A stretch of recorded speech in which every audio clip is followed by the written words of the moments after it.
कि जो दुनिया के ऊपर कृपा करते हैं, आज उनका सर मुड़ने का अवसर हमको प्राप्त हो रहा है। तो श्री नारायणदास भक्तमाली जी महाराज बड़ा सुंदर लेख करते हैं। आओ उन्हीं के भाव में हम सब मिलके गुनगुनाते हैं। अरे नौआ के धन भय भागो, अरे नौआ के धन भय भागो, यजमान मिले राम जी। नौआ के धन भय भागो, सब गाइए। मान मिले राम जी, नौआ के धन भय भागो, यजमान मिले राम जी। नौआ के धन भय भागो, यजमान मिले राम। यजमान मिले राम, यजमान मिले राम, यजमान मिले राम, यजमान मिले राम। अरे नौआ के धन भय भागो, यजमान मिले राम जी। नौआ के धन भय भागो, यजमान मिले राम जी।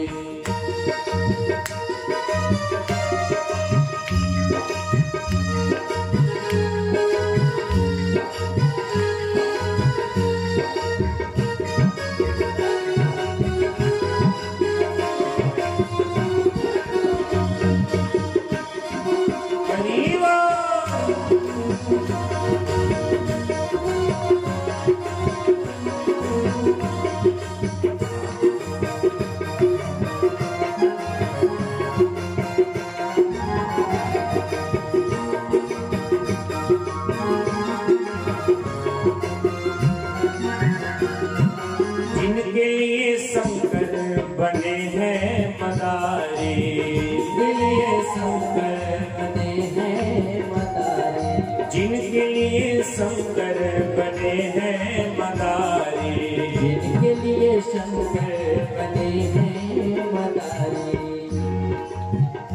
अरे लोमस ऋषि के शिष्य बने गए काग हो, अरे लोमस ऋषि के शिष्य बने गए काग हो। यजमान मिले राम जी, नौआ के धन भाग हो। यजमान मिले राम जी, नौआ के धन भय भाग हो। यजमान मिले राम जी, नौआ के धन भय भाग हो। यजमान मिले राम जी। आगे पंक्ति में लेख करता है कवि, चोरा परणवाही प्रभु को करत है। चोरा परणवाही प्रभु को करत है। चोरा परणवाही प्रभु को करत है। चोरा परणवाही प्रभु को करत है। नौआ है नौआ, नौआ बड़े अनुराग हो। यजमान मिले राम जी, नौआ बड़े अनुराग हो। यजमान मिले राम जी, नौआ के धन्य भय भाग हो। यजमान मिले राम जी, नौआ के धन्य भय भाग हो। यजमान मिले राम जी। इस प्रकार सरकार का मंगल चूड़ाकरण संस्कार हुआ। पंडित जी लोग और नावी लोग, आजकल तो बुआ जी लोग लाभ लेते हैं। जोड़ सको जय श्री राम। चूड़ाकरण में सबसे ज्यादा न्यूछावरी किसको देनी चाहिए? बोले नौआ को देनी चाहिए। हाँ, लेकिन आजकल बुआ बहन जितना वाली सब चादर पसार के बैठ जाती है, और जितना लाभ नौआ को होता है सब यही सब छीन ले जाते हैं। नौआ आज बड़ा लाभ पाया, आनंदित हुआ, भगवान राम प्रसन्नचित्त भये हैं। और इधर अब हमारे संतों ने लेख किया हनुमत रामायण की जो कथा है, आपको हम थोड़ी सी भाव रूप में श्रवण करा रहे हैं, ध्यान से सुनना। भगवान राम बड़े भय हैं, खेलवे को गए। एक दिन राम जी सरयू जी के किनारे खेल रहे। क्या खेल रहे? बोले पतंग उड़ा रहे, बड़ी जोर से पतंग उड़ा रहे हैं। हनुमान जी महाराज जो बंदर बन के आए हैं, वो राम जी के भी साथ अयोध्या में रहते हैं। हनुमत रामायण का ऐसा भाव है। 7 वर्ष तक हनुमान जी अयोध्या का आनंद लेते हैं। तो हनुमान जी महाराज राम जी के साथ भी पतंग उड़ाने की लीला करने गए। देखो भगवान राम हमेशा अपने भाइयों को ही जिताते हैं। सबसे श्रेष्ठ वही है जो स्वयं जीत करके अपने भाइयों को जिताने वाले। पिता को क्यों श्रेष्ठ कहा गया है? पिता इसलिए श्रेष्ठ है, अपने पुत्र को जिताने के लिए हर पल हारने को तैयार रहता है।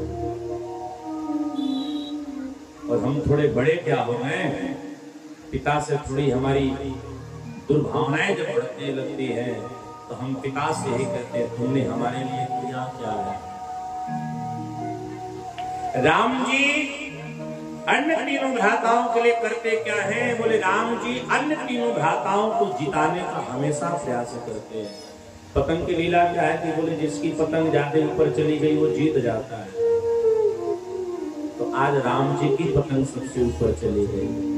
बड़े ध्यान से सुनना, पतंग उड़ते उड़ते उड़ते उड़ते कहाँ गई? बोले पतंग उड़ते उड़ते स्वर्गलोक को प्राप्त की।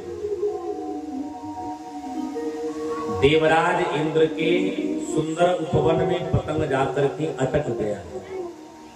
राम जी डोर थोड़ी सी खींचते हैं, ऐसा लगा डोर न टूट जाए, तो राम जी चकित हो गए।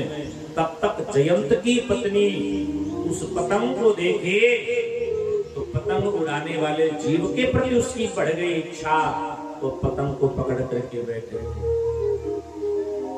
राम जी डोर को थोड़ी ऐसे करते हैं तो डोर जब लगा के टूट जाएगा। तब राम जी ने हनुमान जी से कहा भैया कृपा करो। हनुमान जी अपने आप को हल्के किए तो डोर के सहारे स्वर्गलोक गए। क्या देखा कि एक सुंदरी स्त्री पतंग को पकड़ करके बैठी है। हनुमान जी ने कहा देवी पतंग को छोड़िए। स्त्री ने कहा नहीं। बोले क्यों? बोले जिसका पतंग है उसे हमें देखना है। राम जी हनुमान जी ने कहा कि देवी वो तो अयोध्या में है। बोले उसी अयोध्या नरेश को देखना है। हनुमान जी नीचे आए। बोले प्रभु गड़बड़ हो गई। बोले क्या हुआ? बोले पतंग के डोर के सहारे आप भी हमारे साथ चलो। बोले कहाँ? बोले वहां एक स्त्री वो पतंग को पकड़ करके बैठी है। वह कह रही है कि जब तक आपको देखेगी नहीं तब तक पतंग छोड़ेगी नहीं। राम जी ने कहा कह देना जब हम वन की लीला करेंगे तो पति के साथ आए हमको देख ले, हम वहां दर्शन उसे करेंगे। और जब भगवान राम वन की लीला में है, सीता जी की जब पुष्प की द्वारा जब श्रृंगार करते हैं तो जयंत जब राम माता जी के चरणों में चोंच मारता है तो केवल जयंत नहीं है, जयंत की पत्नी भी गौवा के रूप में राम जी का दर्शन करती है। इस वाक्य को हनुमान जी वहां भगवान वहां लेते हैं। राम जी मंगल खेलते हैं तब तक बड़े सुंदर 4 सारस आए। बड़का पक्षी जो होता है 4 सारस आए हैं। चारों सारसों के साथ राम जी बढ़िया खेल रहे हैं। राम जी ने तीनों भ्राताओं से कहा चलो थोड़ा आनंद लेते हैं। इसके बाद हनुमान जी की विदाई है गई है। हनुमान जी तपस्या को करने गए हैं। इधर भगवान राम तीनों भ्राताओं के साथ सारस में बैठे हैं और उड़ने लगे हैं। उड़ते उड़ते कहां पधारे? बोले उड़ते उड़ते भगवान परशुराम जी की कुटिया में पधारे। परशुराम जी ने जैसे राम जी को देखा तो देख करके आनंदित हो गए। राम जी को गोद में बैठाए हैं। लक्ष्मण जी को पकड़ने वाले थे तो लक्ष्मण जी ने बांह झटकार दी और आगे बढ़ गए। परशुराम बाबा की कुटिया में जब गए तो क्या देख रहे? बहुत सारा धनुष रखा। तो लक्ष्मण जी ने एक धनुष तोड़ा और ऐसे बाहर आकर के निकल के देखे कि बाबा नाराज न हो रहे हो। तो परशुराम जी बोले बेटा तोड़ते तोड़ते थक जाओगे, बहुत सारा धनुआ है। तो लक्ष्मण जी महाराज एक एक करके उस कुटिया के सारे धनुष को तोड़ डाले, लेकिन तनिक भी परशुराम जी नाराज ना है। और जब एक धनुष जनकपुर में टूटा। तब लक्ष्मण जी ने कहा, इस भाव को वहां दर्शाया है कवि कि बहु धन ही तोड़ी लड़काई तो बहु न असुर से। बाबा उस समय नाराज नहीं हुए, ढेर सारा धनुष तोड़े थे, यहाँ एक धनुष तोड़ते तो हाथ छाती फटने लगा। ये मानस में कुछ गूढ़ तत्व है। या के बाद भगवान राम पुनः सारस में बैठे हैं, सारस को आदेश करते उड़ो। सारस उड़ने लगा, आसमान में उड़ रहा है, सागर के पार गया। अचानक राम जी ने क्या देखा, एक सोने की नगरी है। सारस को राम जी ने सारस के नीचे चलो, नीचे चलो। पक्षी नीचे आए, दो भाई लोग तो खेलने लगे, पर लक्ष्मण जी महाराज राम जी के पीछे पीछे चलने लगे। भगवान कहाँ पधारे? बोले लंका का जो रावण है, क्योंकि वो नगरी कौन है? लंका है। तो लंका का जो रावण है, वो रावण अपनी कुटिया में अपने बढ़िया से बिस्तर पर सो रहा था। उसके 10 सिर हैं, 10 सिर को लगा करके वो सो रहा था। राम जी बोले भैया हम एक गेंद से खेलते हैं, चलो आज हम 10 गेंद से खेलेंगे। क्योंकि रावण बड़ा भयावह था। चलो आज हम 10 सिर से खेलेंगे। एक गेंद ली गई, राम जी एक सिर के छोर पर, लक्ष्मण जी एक सिर के छोर पर हैं। इधर से राम जी गेंद को मारते हैं, उधर से लक्ष्मण जी मारते हैं। रावण सोने में मस्त है। अचानक जब रावण को दर्द हुआ, हिलने लगा। लक्ष्मण जी बोले तो हिल रहा है। राम जी बोले तुम तो कस के पकड़ने वाले हो, कस के पकड़ दो। इतना लाता मुक्की हुई, इतना गेंद चला, इतना फुटबॉल हुआ कि राम जी फुटबॉल खेलते खेलते खेलते खेलते छोटी सी अवस्था में रावण का वध कर दिया। रावण मर गया। तो भाई राम कथा पूरी। चलो भैया घर चला जाए, खाया जाए पूरी। जुड़ से बोलो जय सिया राम। जैसे रावण मरा तो राम जी हंसने लगे, बोले चलो तनिका में पीट रहा। तब तक विभीषण जी दौड़े दौड़े। विभीषण जी ने कहा प्रभु इसी के द्वारा राक्षस कुल का उद्धार होगा। अगर आप इसी को अभी मार देंगे तो फिर मैया का आगमन यहाँ नहीं हो पाएगा। इसलिए आपसे आग्रह है आप इसे जीवित कर दो। राम जी ने लक्ष्मण जी से कहा तुम चलो थोड़ा हम आते हैं। लक्ष्मण जी आगे बढ़ गए। राम जी ने कहा मैं इसे जिला तो जरूर दूंगा, लेकिन ध्यान में रखिएगा यह बात मेरे आपके अलावा जिस दिन कोई तीसरा पुरुष जान गया तेरे रावण का मैं उसी दिन दोबारा वध कर दूंगा। विभीषण जी ने कहा मुझे शर्त आपकी स्वीकार है। भगवान राम मानो रावण के नाभि का ऑपरेशन करते हैं, अमृत का उसमें घटवास कराए हैं। यह बात गोस्वामी जी ने कहा लिखी है, लंका कांड में लिखी है। जब राम जी बाण पे बाण चलाने लगे, रावण मरता नहीं था। राम जी को जब पसीनों से अंगार हो गया, तब विभीषण जी महाराज जी ने कहा प्रभु भूल गए नाभे कुंड पीयूष बसया के, नाभे कुंड पीयूष बसया के,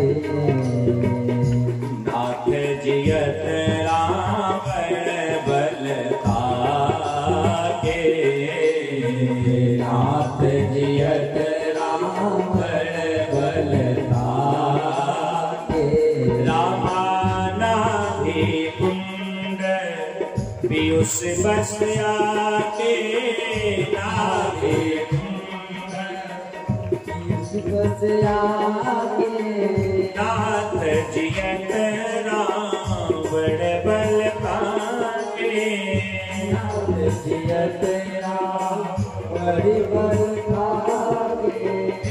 जय श्री राम जय जय श्री राम,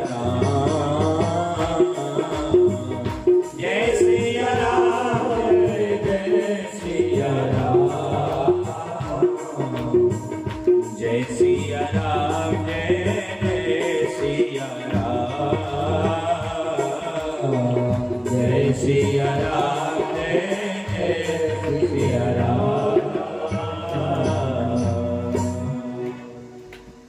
तो मानस के अनेक गुप्त बातों को अन्य शास्त्रों में लिखा गया है।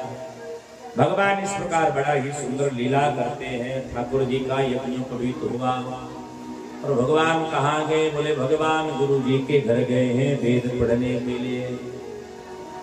ठाकुर जी ने संसार वालों को बतलाया है, इस दुनिया में जिसको भी आणु है भैया, जीवन में जब तक गुरु की शरणागति नहीं होगी तब तक जीव का कल्याण होने वाला नहीं है। तो ठाकुर जी वेद का अध्ययन कर रहे हैं, हम यही अध्ययन करने दें। शेष वाणी नहीं है, विश्राम। एक बड़ी विशेष सूचना है कि कल कथा क्रम के द्वारा हम लोग विवाह उत्सव का आनंद लेंगे। कल हमारे ठाकुर जी का मंगल विवाह होगा, मैया जानकी और प्रभु राम जी का मंगल पाणी ग्रहण संस्कार होंगे। तो आप सभी थोड़े सच के आइए। माताओं से भी एक प्रार्थना है कि विवाह में पीला वस्त्र पहना जाता है, तो आप थोड़े पीले वस्त्र को धारण करके आएंगे तो थोड़ा और आनंद होगा। आप सब भी भाई लोग थोड़े सच के आइएगा, आराम पूर्वक आइएगा। कल पांव पखराई याद का बड़ा सिस्टम होगा, तो आप सब अपनी भावना में आइएगा। हो सकता है कल सीताराम जी की झांकी का भी दर्शन कराया जाए, तो उस भी भाव में आप सब आइएगा। और भाई बारात चलना है तो बारात के लिए आप लोग तैयार होकर आइएगा,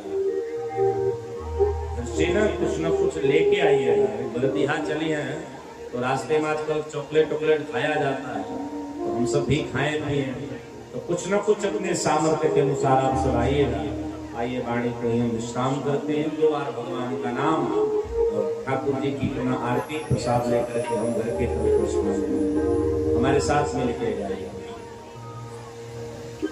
आते जाते हुए गुनगुनाया करो, राम गाया करो, राम गाया करो, राम गाया करो, राम गाया करो।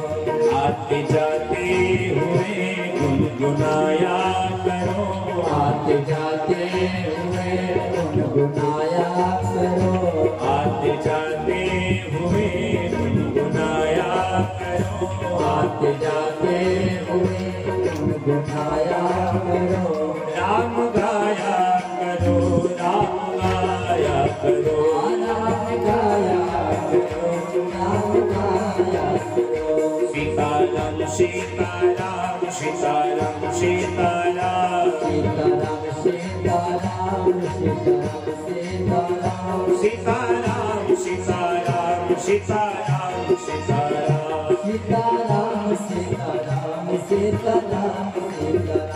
राधे श्याम राधे श्याम राधे श्याम राधे श्याम राधे श्याम राधे श्याम राधे श्याम राधे श्याम। सीताराम सीताराम सीताराम सीताराम सीताराम सीताराम सीताराम सीताराम।